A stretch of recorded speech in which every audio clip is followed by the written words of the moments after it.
Hey, um, wow, it has been a while since we've done our interviews, IG Live interviews. Um, Thank you guys for joining us. And today we're going to be interviewing Lateisha Johnson, and she just joined in. We're gonna see if there are any bugs or kinks we need to work out. And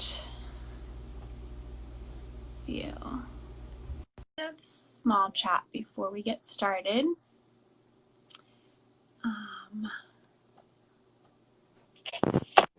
There she is. Are you? Hi. Are you? Because I can't Can believe you I'm hear me talking to you. okay? If you're on. Yeah, Okay, yeah, I hear you fine. Did you ask me if I'm still in Africa? I am. I'm still here. how? I lost you on. How? Oh, shoot. I Okay, hear so you my now. question. I hear you now. I'm wondering if there's going to be a little bit of a lag. Can you tell if there's a lag or not? Maybe Kate could tell I us because she just got on I too. hear you fine if you hear me okay. I do. So my Okay, cool. question about Ghana is, you probably didn't go over there expecting to be there this long, and it was probably That's a good yeah, that it was really fun at first. Is it still fun to be over there? Or what are you missing? one. Oh my gosh, that is such a loaded question.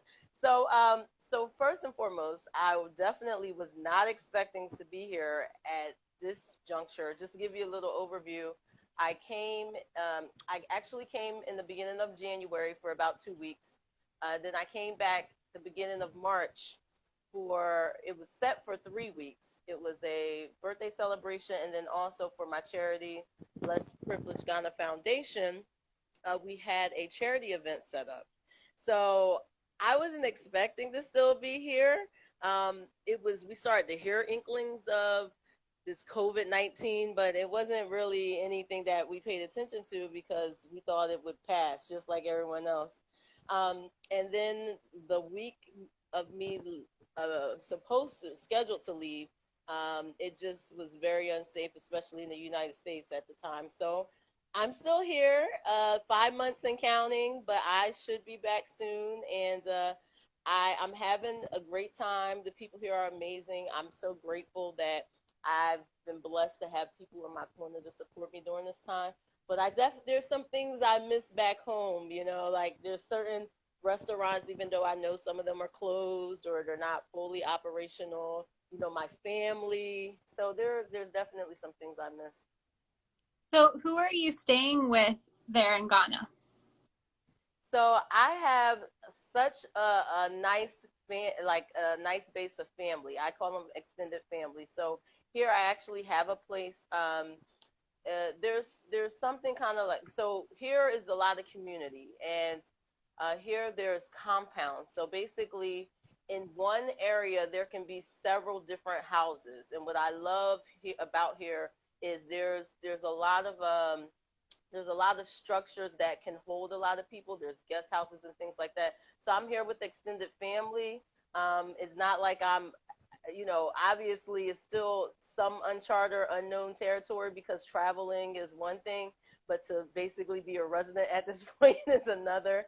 But I'm safe. I'm with family, what I call my extended family. So thank God that I've been blessed enough to have these people in my corner, because it could have happened at anywhere, where I'm anywhere. I travel a lot. So I'm just grateful it happened to be at my second home.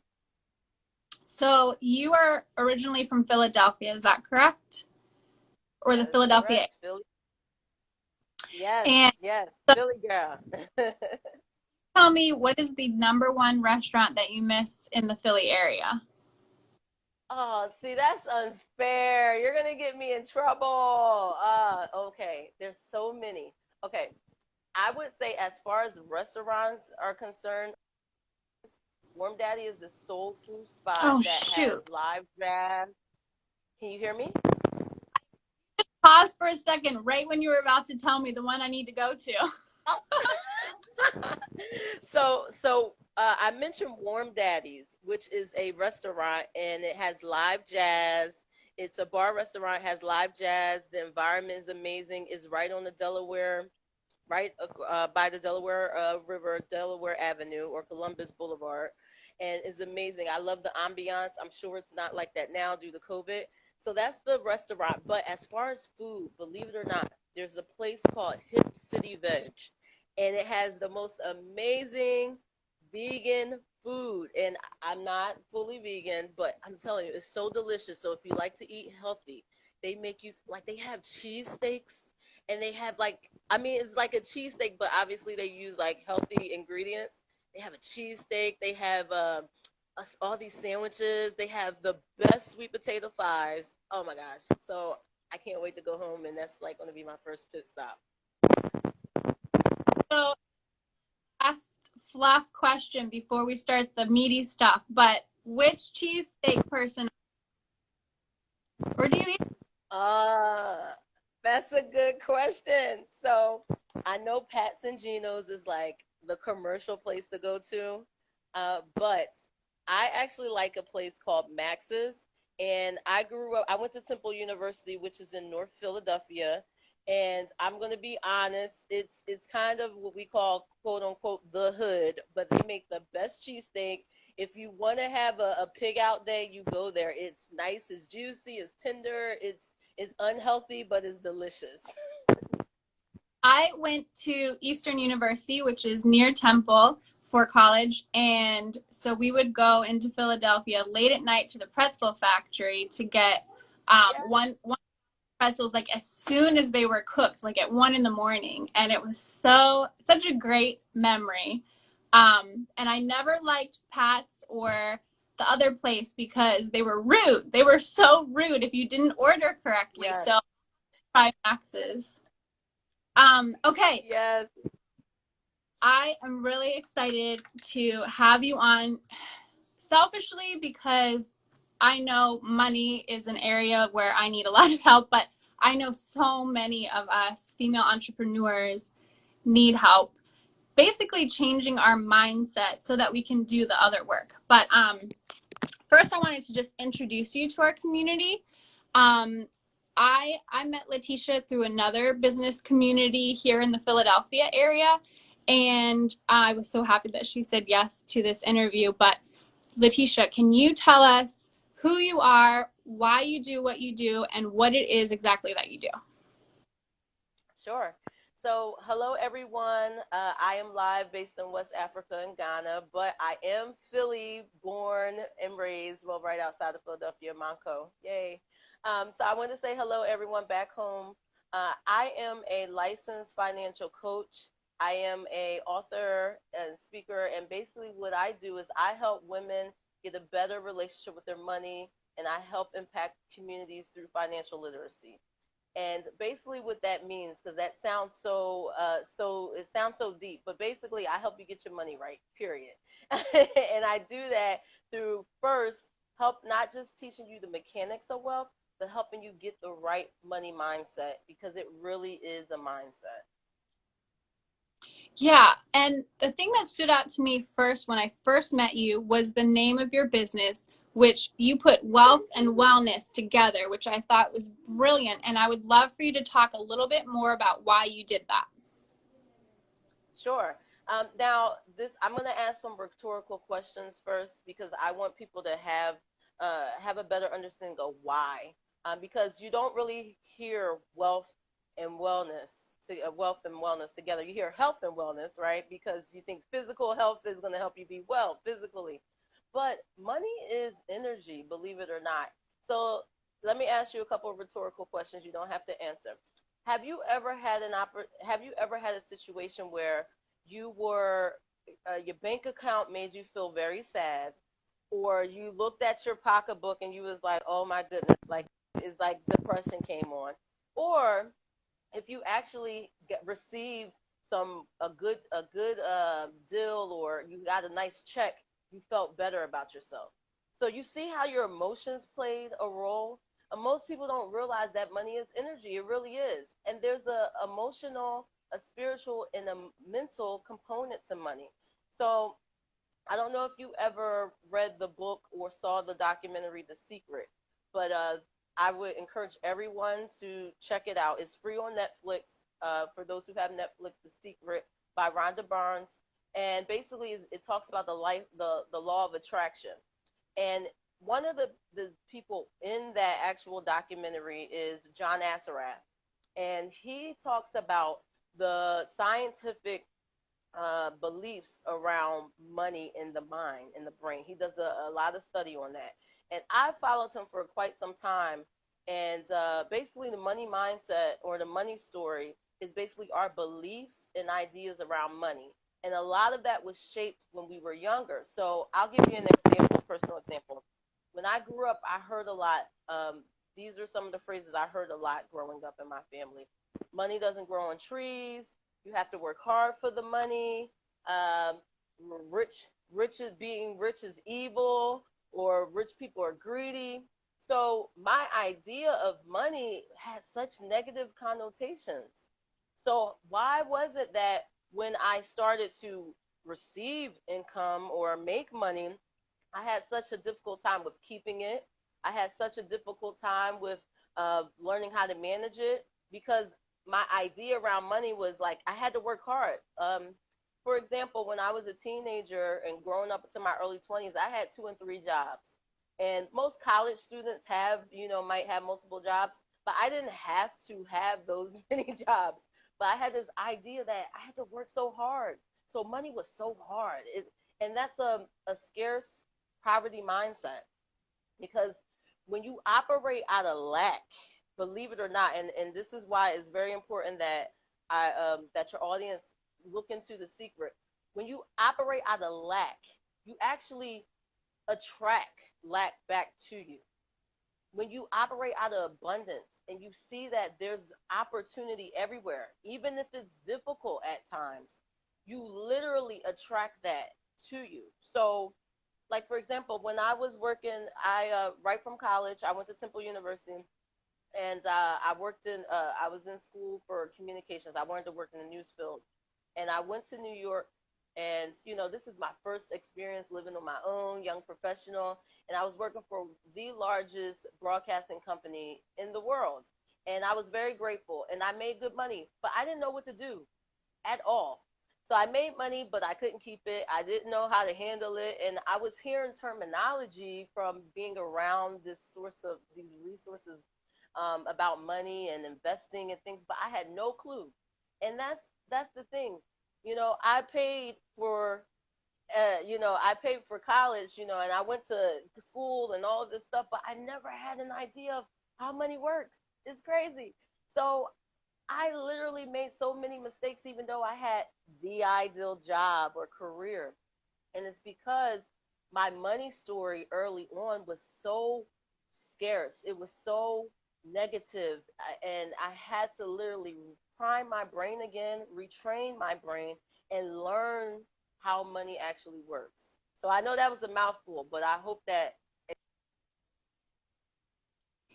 Yeah, it sparked a few questions that I wanted to ask you.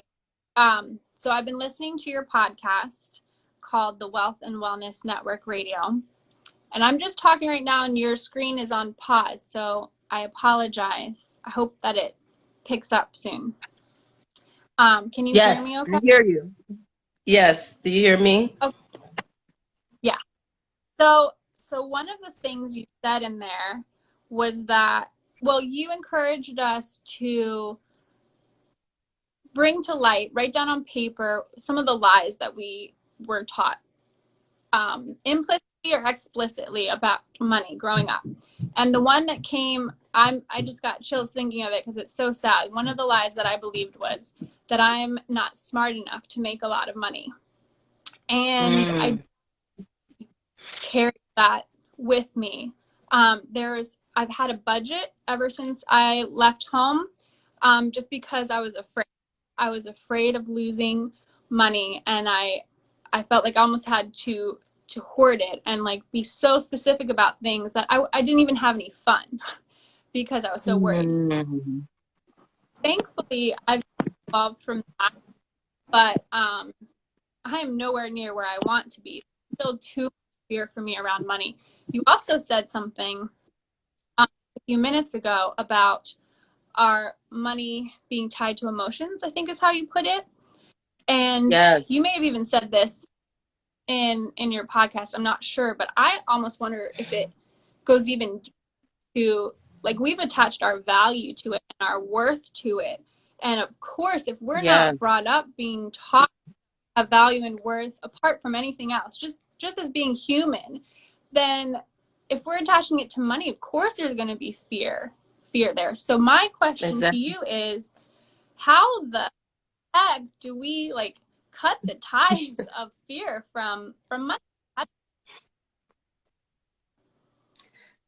That's a very deep and important question, and thank you for asking that. So first and foremost is recognizing that we actually have a blockage, so to speak, because again, when you're conditioned or you're taught a certain way, you don't really know that something is limiting you until you're exposed, right? So one, realizing those negative thoughts, those negative patterns. So like I said, referring to what I said earlier, working hard for the money, I literally had to change my mindset around that. And how I did it was, one, learning how money works. So I started to be around those that were wealthy. And when I say wealthy, not just, they have millions in investments or something like that, but I mean wealthy in all areas of life. They had an abundant mindset. They were positive, and they literally poured into me. Other thing is, I started to tap into resources. And a lot of times when we hear the word resources, we think that, oh, we have to pay for this, we got to go to that. Yes, personal development books, going to events, those are all important. But something so simple has literally changed everything about what I do and how I embrace wealth. And that has been affirmations. Because when you have been programmed here, and now what you have here is becoming a part of you in your heart. And women, we're very emotional creatures. It now becomes so much a part of you. You literally have to have affirmations. I started writing down goals. I mean, big things. I mean, I'm in Africa right now. For example, I have a nonprofit organization, and 5 years ago, this was just a thought that just came across, and I was like, oh, that would be nice. But if it wasn't for me writing down those goals and affirming it, right, I would not be here. So literally writing down, things, first of all, acknowledging, okay, like I said, number one, acknowledging, and then knowing exactly what it is. Like for me, I got to work hard for the money. That will stick with me like forever. And I learned that that was my issue. So then I changed it. Instead of I have to work hard for the money, I started writing, money flows to me easily. Money flows to me easily. And then I would say it aloud. So again, those three steps, along with, of course, personal development, other things, but those three steps: one, acknowledging what the barrier is; two, writing down affirmations or things that serve you well; and three, affirming them. Just that simple. And you'll be surprised just in 6 months to a year how the way you view just the world in general, but really how you receive, how you give will literally change. I cannot express that enough. Wouldn't it be wonderful if they would teach this to us and to our kids in schools? Yes, I'm I telling you. And that's the thing, we haven't been taught. And if you even with how money works, like the mechanics of wealth, like I'm telling you, I didn't know how to open up a bank account until like the end of maybe the end of high school, or first year of college. And that's because I kind of stumbled upon it and I asked somebody. You get in credit card debt in college because they're just offering you, and you're like, oh, I get $500, but you have no clue what's going on. So we need to be taught these things, especially the mindset, so we can handle our money well, manage it well once we receive it. Real quick, I just wanted to tell the people watching that if you have a question for Lateisha, then you can just go down to the bottom of your little question mark box and type it in there, and I should be able to see it, and we can answer questions live. But okay, so you said notice the negative thoughts, learn how money works, surround yourself with abundant people, write down your goals and affirmations. And then I thought, okay, so I'm going to do what Lateisha did. She said, here's the lie I believe. So my lie was you were not smart enough to make a lot of money. And you said, what's the opposite of that? Like what's the truth? And Yes. I'm really struggling to come up with what the truth would be. I think I'm afraid to say it for some reason. The truth is I am smart enough to make a lot of money. Is that what I don't know. Or look, whatever your truth is your truth, right? There's no wrong or right answer. But the thing is, what you want to do is go beyond just the surface level. So if I were, and it's difficult, right? It's difficult because you're saying it and it sounds awkward, right? Because you've been telling yourself for how many years, X amount of years, this, lie, so to speak. So I would even go deeper than that and say, for example, this is just off the top of my head. I am intelligent and I manage my money well, or something like that, but whatever is your truth is your truth, just take it a step further.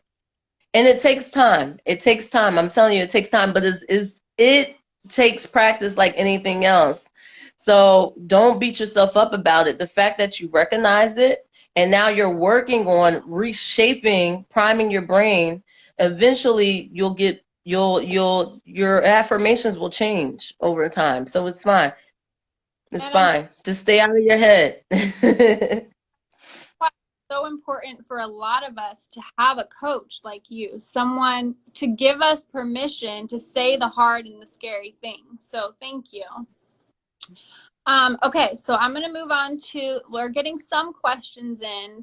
Hey, Catherine, cool to see you. Hi, everyone. Ooh, someone wants to know where to start with children. Like if we're having our own issues, like, well, just say that we're becoming aware of what our money mindset is and we want it to shift. How do we do that and teach our children healthier money? Absolutely. So again, I'm going to speak to the women because this is Women Connection, right? So as women, we're very emotional and we take pride in what we do. And a lot of times it's difficult for us to ask for help. So we don't have to have it all together. I know us boss women out there, us female entrepreneurs, we're super women, and we still are, even if we ask for help. So tap into other resources. So one, for women, just a little shy plug here. Wealthandwellnessnetwork.com is an opportunity where professional women can get resources to help them with business management, finance, and business operations. Now, when it comes to our children, there are some resources available. We're just unaware of it. So there's a book that I like. It's called Kidpreneur. And it really teaches the kids how to start thinking about like a business and not just being an employee. Like I love Alex Lemonade Stand, like even reading stories like that to your kids, having them actually go out and feel a part, being an entrepreneur, like I love, like it's summertime, right? And I know with COVID, it's puts a little damper on some things, but I used to love seeing the kids at the corner and they're selling like lemonade and they're selling bottles of water, or they're doing a fundraiser for their school and they're washing cars, or they're doing Girl Scouts, selling baked goods. Those are little habits that are teaching them that. Also, one of the things that we can do is make sure that we're properly prepared and have things in place for our kids so they don't have to start over. So, saving for college, there's something called a 529 plan, which is where you can save for college. That savings plan is actually based off of your state. So it's state funded, but there's tax free.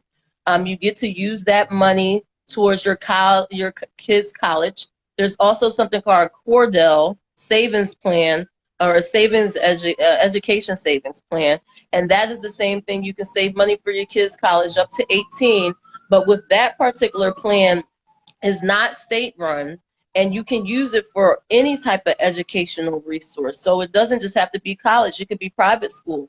So we should put things in place for our children and great grandchildren so they can have better opportunities than we did, and they can be more equipped so they don't have to start from scratch. This is another reason why I think it's important for our community to connect with you, because these resources I know I've never heard about. So I can only imagine how many more resources you have for us that will help us succeed and set our children up for success. I know, first of all, that success looks different for everyone. It doesn't mean like you're a millionaire necessarily, but to set our children up well for the future is so important. Tina, hi. She asked, I run a home-based business that I love, but at times success can be scary and I unintentionally self-sabotage. Do you have any advice on how to stop sabotage? I love that question. Thank you, Tina. Correct? That was Tina? Yeah. Thank you for asking that question. I was just speaking with someone literally yesterday about this. So in the time, I know you have this home-based business. A lot of us is working from home now, right? And it's a new normal. And because it's a new normal, or because we don't necessarily have, quote, boss watching us, telling us when to clock in, clock out, we have all this freedom, so to speak, even though we might have a list of 10 things. So the way you can stop self-sabotaging yourself, there's two ways to do it. So one, a lot of times we self-sabotage ourselves because of our belief level. You could be very excited about a product or service, but if no one knows about it, then what? You don't have a business. You just have a hobby, right? So it's here. It starts with this.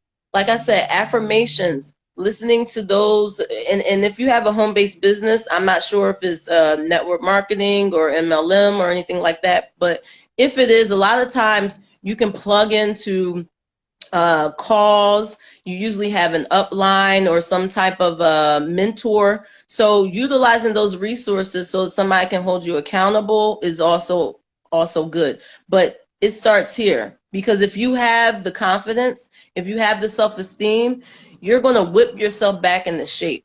All right. So that's one way. Two, there's so many things that we can put in place to hold ourselves accountable, more like tactical ways. So one of the things that I do is I live by my calendar. I have both a physical calendar, and then I use my cell phone. And there's so many apps too as well. So like Todoist is a really good app. Evernote is a really good app. Those are like time management and production related. Trello is project management. So these are things to hold you accountable. So you literally have what your tasks are, and then you put deadlines connected to it. Don't just create a list of 10 things and then say, okay, I'm gonna get it all done in 2 days. No, that's not realistic. You want to make sure that you put timelines with it. And then also there's a book that I really love, and I apologize because I have messages coming in, so I hope I'm not getting interrupted. But there's a book that I really like. It's called Eat That Frog. I believe Brian Tracy is the author. And basically it talks about doing the hardest things first. And what is that usually for entrepreneurs? It's the things that is going to make us money. So the sales calls, right? The marketing, the following up with clients. Those are the things we don't want to do. But then we'll go into email, we'll get lost in the sauce, right? And then there's an hour that went past. Or we'll go on social media, which could be very powerful for us, but then we start looking at cats and we're looking at TikTok and all this other stuff. So we have to hold ourselves accountable. How can we do that? We put boundaries. Again, use those time management apps. Use those productivity apps.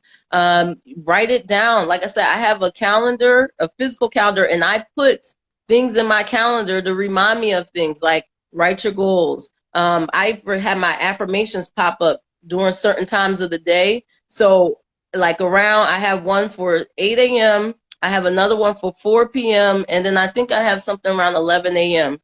And I know those are times of days where I can easily get distracted and it'll pop up and it reminds me what my goals are. And I'm like, you're slacking. So I'm telling you, it sounds like cheesy, but it works. And there's no right or wrong answer as long as you put something in place. Yeah, and I was just thinking for myself, it would be beneficial to, because I have a harder time keeping myself accountable right now in this stage of my journey. But if I reached out to someone like you or another business owner, to help keep me accountable to these goals, to like put them out in the open, like to say them out loud, just don't up here or just write a post-it that only I can see. If I tell it to another human being, there's some accountability there too. And sometimes that helps more than just, you sound like a very driven, self-motivated person. And I would love to be that. I just am not quite to that caliber yet. I'll get there. And it always wasn't like that. I'm telling you, it took practice and it took accountability. And, I have coaches myself. I'm a coach. I have people that, even though I'm a coach, I have people that I'm accountable to. I have people that will, smack my hand and say, really, Lateisha, are you, no, that's unlike you. But this is because I practice. And there's days, like literally, I cannot make this up. Literally, like 2 or 3 days ago, I was just like, I'm playing because I have a book that I started writing. It was supposed to be out in the summertime, and I'm like, I'm dropping it in fall because I'm like, oh, COVID happened and all stuff. I made excuses. I said, really, Lateisha? Are you kidding me? Like, people need this information. And I whipped myself into shape, and I had other people that like really like kind of poked me and was like, what are you doing? Like, you said you were going to have this out by X date, and now you're pushing it back. Like, no, that's not okay. So when can we see it? Yes, so my book is coming out in the fall. I should put a date out there so I can hold myself accountable, right? I'm gonna say now, I'm not in the States yet. I really wanted to release it while I'm in the state, but hey, doggone it, I'm gonna say October 15th.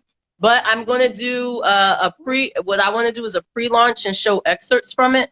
It's called Five Money Mistakes that are costing you a fortune. So you can expect to get to receive it in the fall. I'm going to put out October 15th. I'm doing this. This is exclusive, guys. October 15th. But what I would like to do is have some excerpts. I would love to get the information out to you so your community can have access to it, and then have some like a little sneak peeks of some excerpts so then people can get excited about it. Yeah, tag us on anything. We'll repost it. Kelly Absolutely. wrote in, I continue to feel fully connected to my business. It's not challenging me, or I'm not. It cut out your question, Kelly. So if you want to put it in the bigger chat, feel free. But can you see the question box, Lateisha, on the screen from Kelly? Yes, yes, and this challenges me, or I am not driven by passion. My alignment is definitely off. Okay.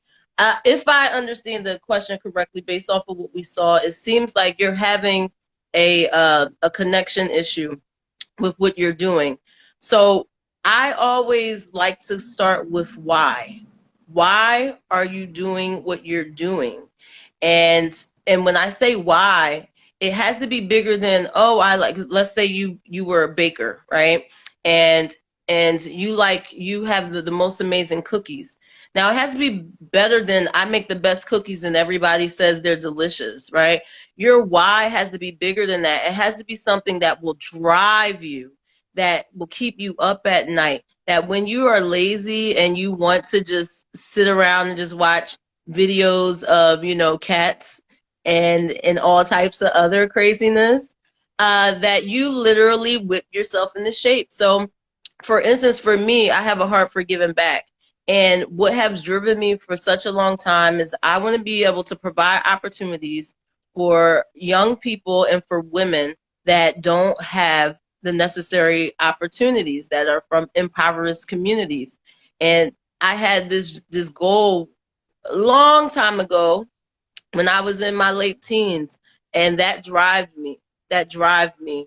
I always had this opportunity where I wanted to be able to connect people, and I mean people that would never expect to be in the same room, and that drove me. It had to be something bigger than me. I have so many, I mean, goals that are so beyond me. I can't do it alone, one. And I know it's going to take more than just me thinking it just to get it done.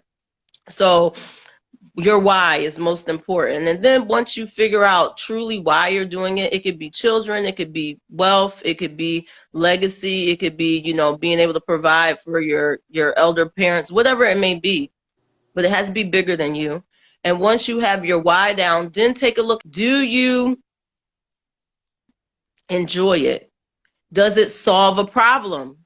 Because you can enjoy something, and if it's a business, you have to make money. You can enjoy something, but if it doesn't make you money, or if it doesn't solve a problem for a target market, then it's your hobby, and that's okay.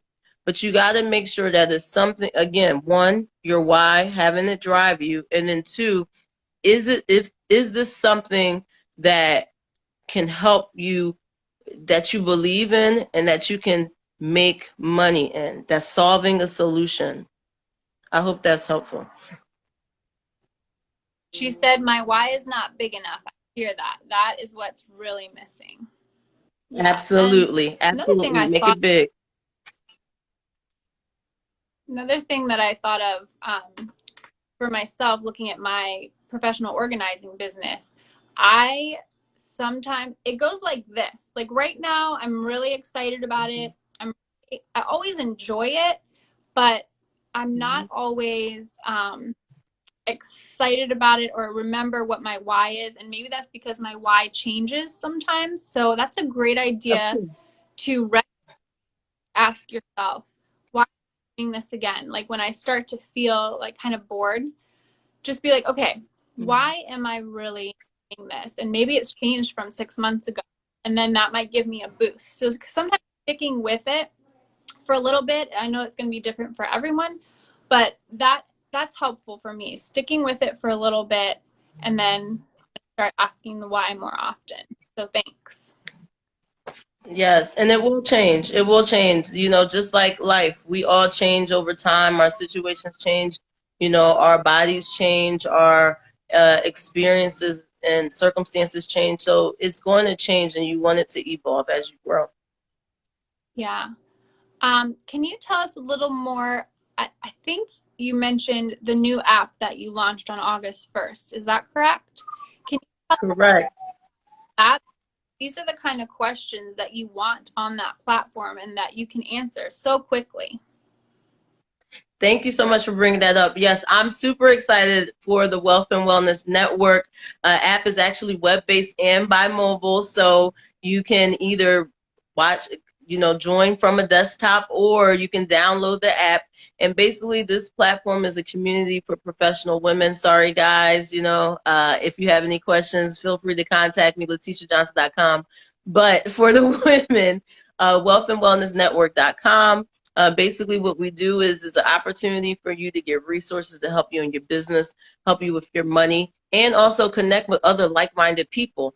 Because it sounds like what I'm hearing is that not only are we working towards, building our businesses and things like that, but it seems like I'm hearing that there's that sense of connection and accountability. So through the app, we have some dynamic women up there. We're just starting, so we're building it, and we need you. We need people like you who have the mindset to want better, who have the mindset to want to who actually are doing things, and you can contribute, and you'll also get resources too.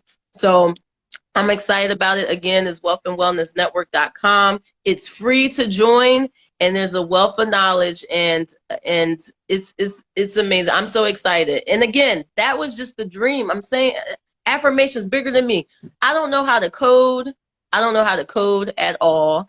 I thought about connecting people, but I had no idea, and it just dropped in my spirit one day, and I'm like, I'm going to do it, but I don't code, and I don't have $50,000 to build an app.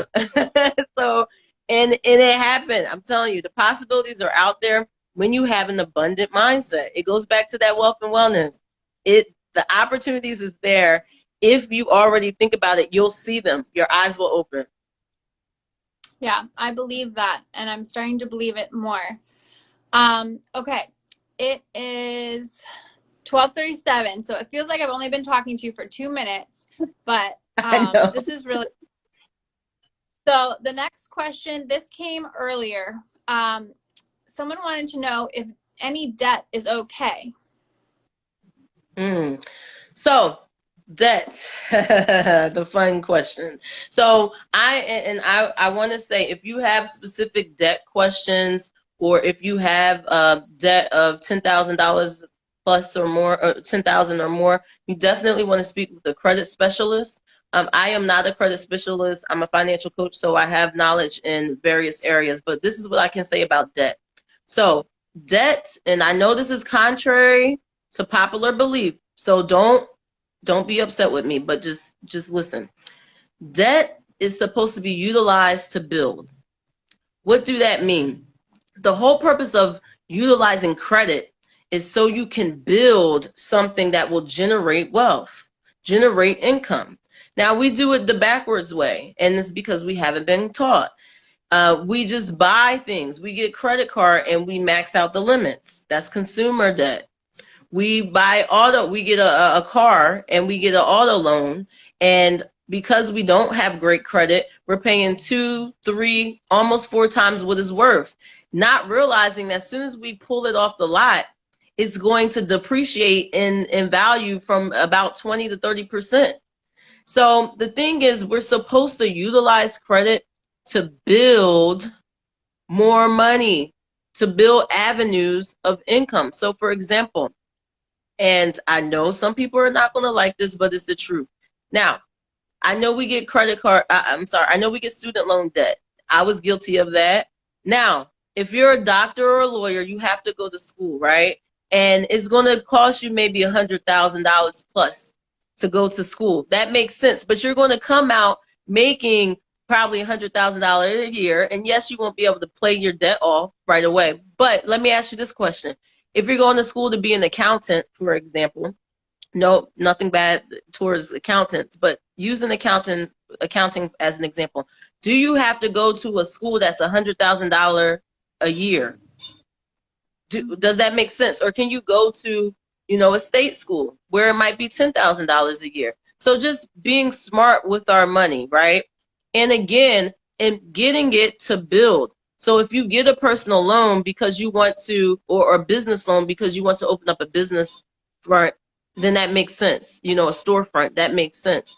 Or if you want to take money out for, I know some people won't like this, but to buy a house. Yes, buying a house is amazing. You have a place to put, a roof to put over your head. But think beyond that. Eventually, you use that money, right? You have that house, but think about turning that into an investment property, or maybe being able to take some equity out to get an investment property. See, it's a different mindset. That's an abundant way of thinking. That's a wealthy mindset, opposed to being scarce, where you're just using credit and getting into more debt and hurting yourself. So use credit to build.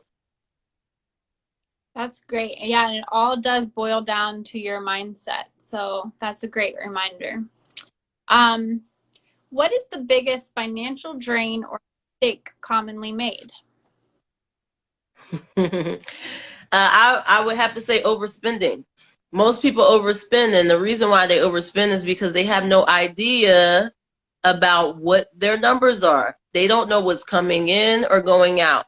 Or they may understand what's going in. Say you get a paycheck, you get the same paycheck every 2 weeks or so, but you don't know what's going out. So for example, if you have $2,000 coming in every, or let's say $3,000 coming in every month, but then you have 4,000 going out in bills, expenses, etc., then you are literally underwater, right? So the thing is, you're overspending because you have no discipline, you have no idea what's going on, no plan.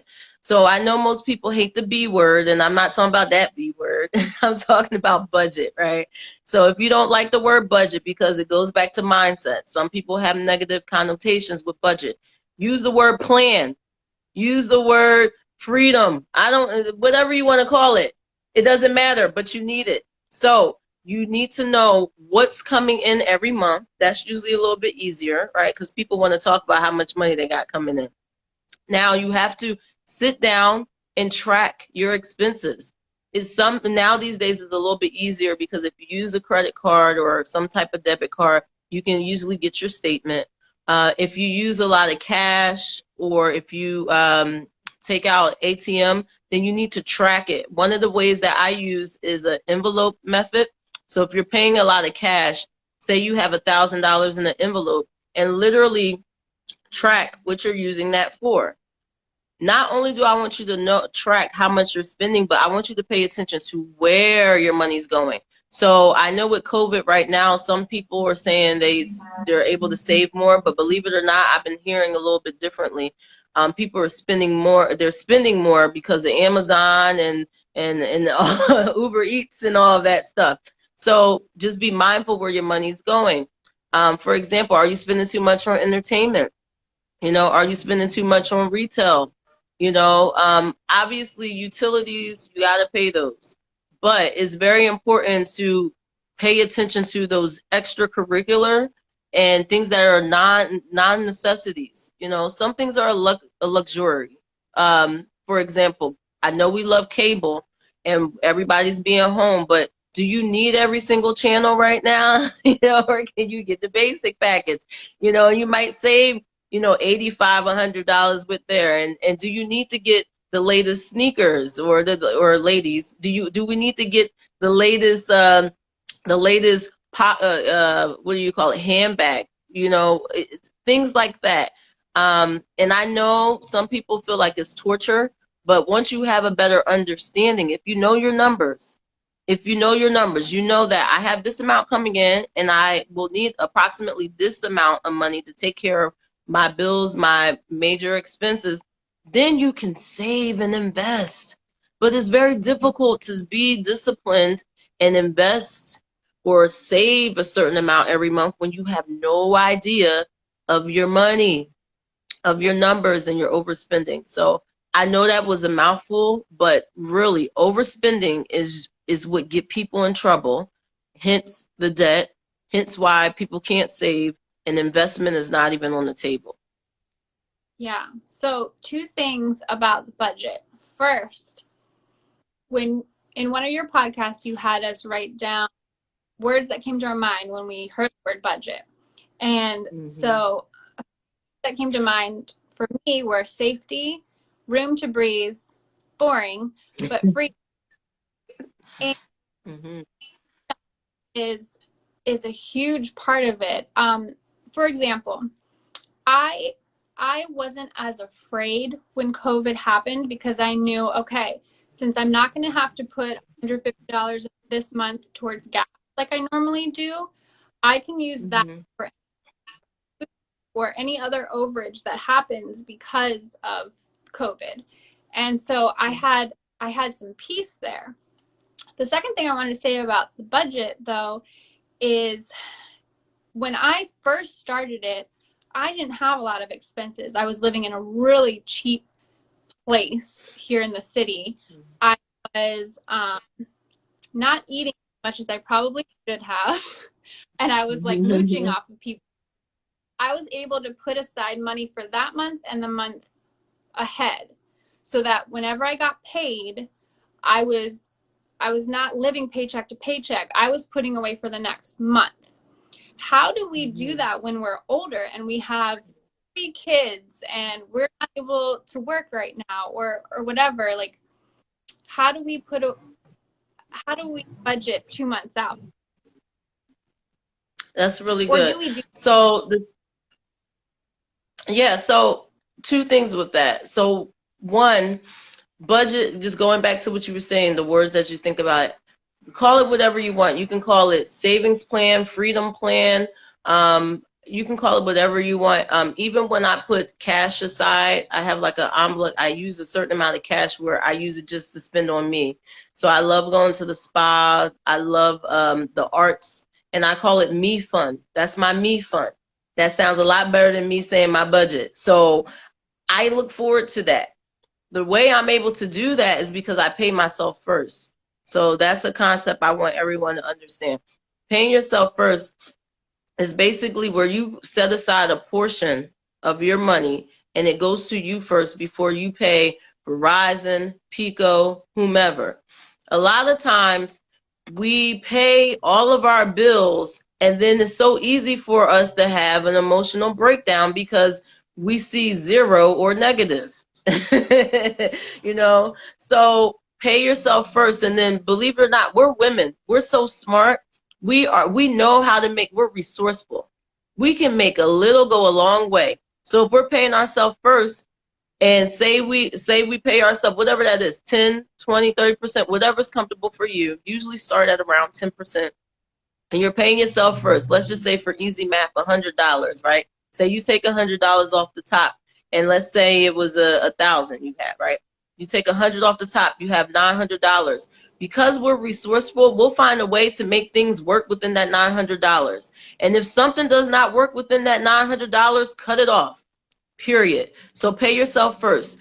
2, the other thing that we want to be mindful of is that when we take a look at what our habits are, because basically it's just to track what we're doing, right?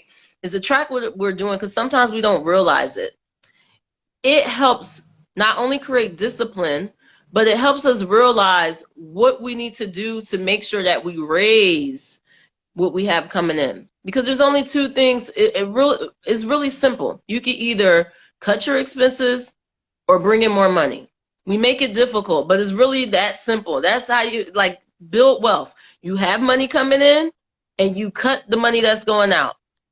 Period. So after you done cut at your, cut some of the excess fat, right?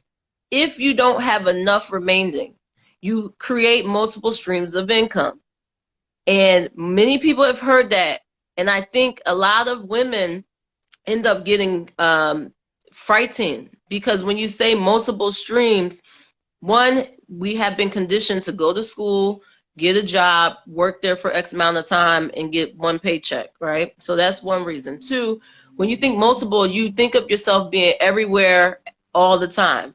And as women, we have children, we have spouses. We're like, we already don't have enough time. Time management is already a challenge. But having multiple streams of income doesn't mean that you're actively working in all of those streams at one time.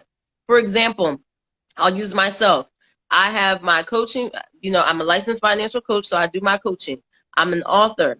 I also have my Wealth and Wellness Network community.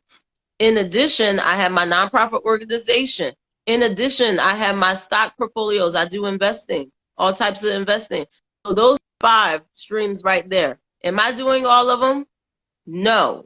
Am I actively, am I involved? Yes. Now I outsource. There's outsourcing, there's automation. Now this is getting into business strategy. And if anybody is interested and getting coaching with me or coming up with a strategy, I will help you. But automation, okay? So for example, with the Wealth and Wellness Network community, yes, I help create I have the content, but I automate like all day, baby. I will schedule those posts. I have a virtual assistant that is helping looking at things because I can't do it all. My nonprofit organization is based in Ghana. I can't be there all the time. I'm here now, but I have a team on the ground.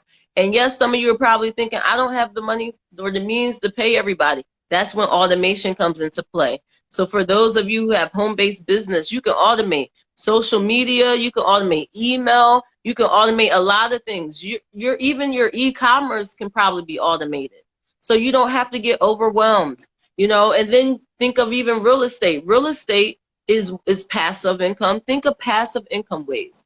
So again, you cutting your expenses, you're looking at what's going on so you can monitor what's happening, and then creating multiple streams of income. And it doesn't mean you have to be in multiple places.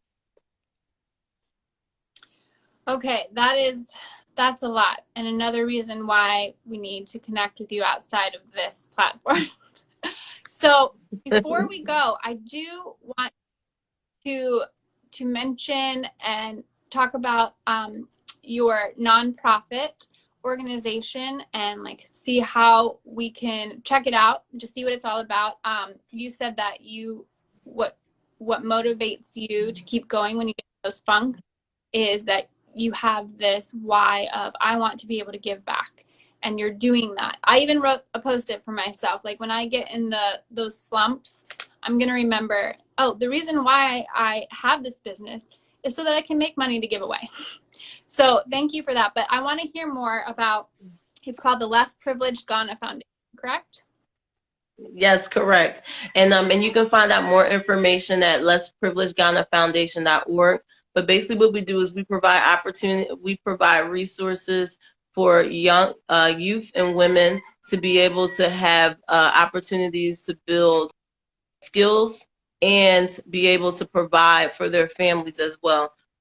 In Ghana and abroad in Africa, we have an African connection.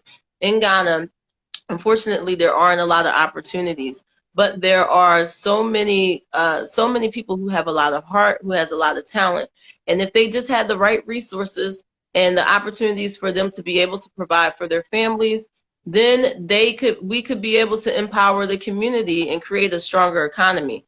But unfortunately, we can't rely on government bodies to do that. So here on the ground, we have nonprofit organizations that are powering that up, hence my organization. And right now, we're actually fundraising. We're building this large community center, and it's actually a state of the art. It's one of the first of its kind in West Africa, and we're using this as a model. So then that way, other communities can start to produce these community centers, which will have vocational skills and create entrepreneurship opportunities. So then those who create these skills can actually form businesses that generate income, and then they can create a circle of just money and wealth within their community and actually stimulate the economy. So again, lessprivilegedghanafoundation.org. And also we have a fundraiser. If you would like to give back, you can go to my website at lateishajohnson.com. You'll find out more about our fundraiser, also on lessprivilegedghanafoundation.org. And if you would like to get coaching with me, I actually have a free complimentary 30-minute session with me where we can kind of get an idea of what it is that you do, and I can give you a financial game plan. So feel free to take advantage of that too at lateishajohnson.com, 30-minute session with me, and I'm going to get all up in your business with your money, but I'm going to help you be more powerful and be more tactical when it comes to your finances. Yeah, I really feel like that is your superpower, is uncovering other people's power, like that we've just squashed or that people have squashed for us. So thank you so much for taking the time to get on here and just impart your wisdom to us. And I hope you make a lot of connections from here. We have 30 seconds left. So how can people follow you right now? Yes. So thank you. Hi, Kelly. She said, get in my business. Yes, please. Make sure you go to LateishaDawson.com. I would love to have the 30-minute session with you. Obviously, they're all virtual right now, but when I'm back in town, I would love to meet up with some of you people that are on the community. So LateishaJohnson.com. You can find out about everything that I'm doing. It's so simple. You'll find out about the Less Privileged Ghana Foundation. You'll also find out about Wealth and Wellness Network.com. And those who want to be a part of a wonderful community, yes, Women Connect is a lovely community, but if you want to learn more about money and business,